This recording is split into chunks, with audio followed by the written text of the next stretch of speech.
የልጅነት ህልምሽ ትወና ነበረ ወይ ተዋናይት በሆን ብለሽ ታስቢ ነበር? አርቲስት ምናምን የሚሉሽ ገባሽ? አሁንም እኮ የሚሏሉ እንዴ አርቲስት ሆነሽ አገባሽ ወለድሽ?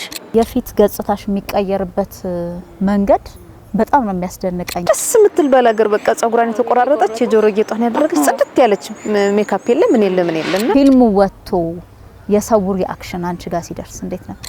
እዛ ላይ መስከረም ነጋ ተብሎ ሲጠራ በቃ ሾክ ነው ያረጋ። ይሄ ራሱ ለኔ የመጀመሪያ እድል ነው።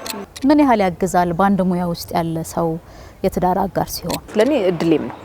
እድሌ ተከፈተበት ነው። ውዴ በተለይ ገዴና ከባህር ዳር ለመጀመሪያ ጊዜ ወጣሹ በመንደርተኞቹ ነው። ቢሆንም በህይወቴ ውስጥ ያለ ጥሩ ታሪክ እሱ ነው።